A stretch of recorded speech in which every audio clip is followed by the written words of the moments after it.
Let's get it straight from the start. The sequel of Everspace is a well-made project. Compared to numerous of space sims, it looks great. It should have become the icon of the genre, but that didn't happen. So why? Because it's got potential. Let's dive into its game design features to clarify that, and oddly enough, mobile games will help us with this. So buckle up, we're getting ready to hyper jump.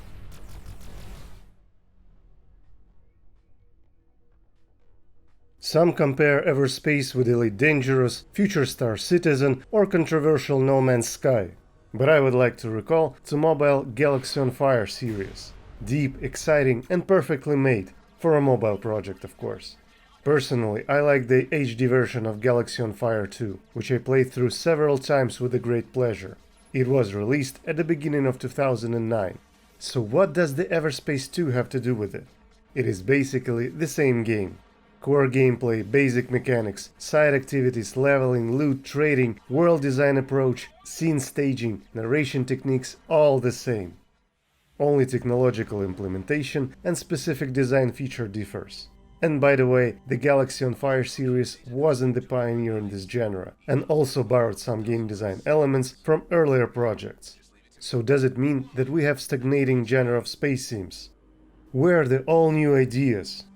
As usual, in small details, so let's look closer. Devs from Rockfish made a brave decision to change the genre from roguelite to an open-world single-player arcade.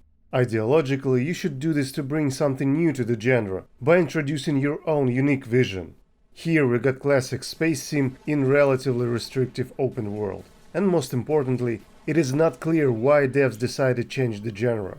Roguelite projects currently getting attention of community and reaching commercial success. Plus, the first game already built a specific fanbase.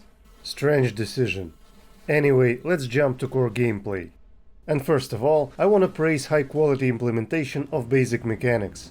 Ships got smooth and precise controls, without any input lags. Maneuvering in battle, exploring space, or race through moving laser beams is really enjoying. All keybinds are in place.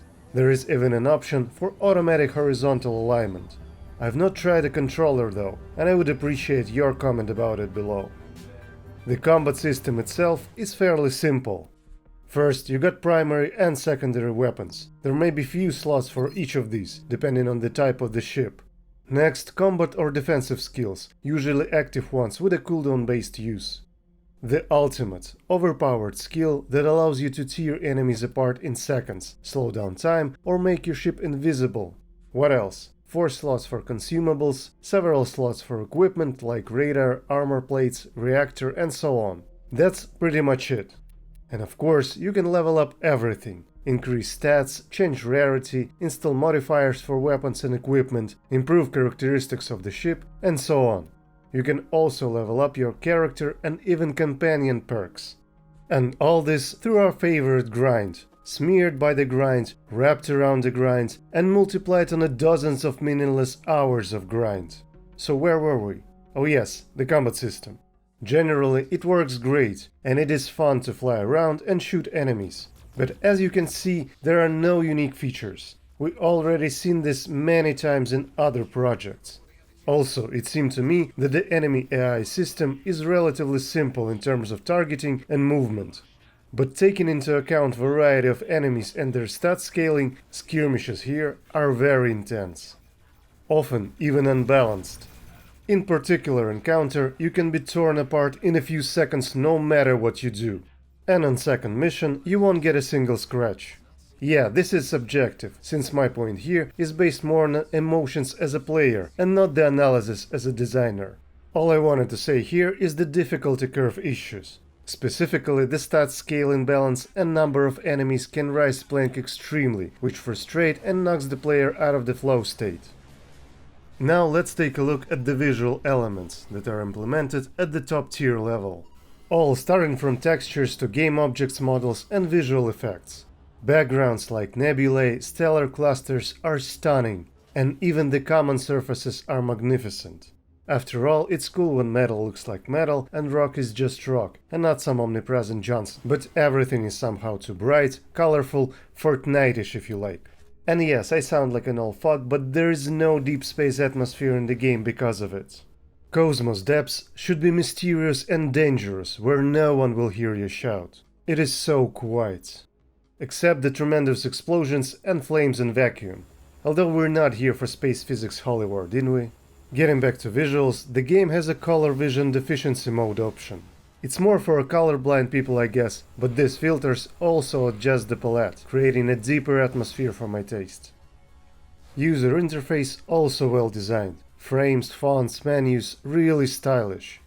But UX is not perfect. For instance, some obvious improvements in ship inventory management should be made. Anyway, in general, visual style is great and all these are minor flaws. The same is true for sound design. The musical accompaniment is harmoniously integrated into the scenes and may vary in relation to game situation. Sound effects perfectly complement the overall tone. And I especially want to praise the Hyperspace sound theme with the catchy sound effect of detecting an unknown signal. For me personally, this becomes a signature sound accent that allows to recognize Everspace by the few notes. Voice actors also cope with the job on a high level, despite the fact that the script lines are written poorly. And what about level design? At macro level, this is an open world, but not quite. We have a global map with the 6 regions that differs more like a biomes and visuals. But there is not enough diversity in level design of each region. I mean, game areas in general looks exactly the same. The starbase, the surface mining field, asteroid cluster and few more. On the other hand, the close quarters locations with the various puzzles and mazes are designed quite well and force you to think. But all gets even worse when you start to travel to other regions.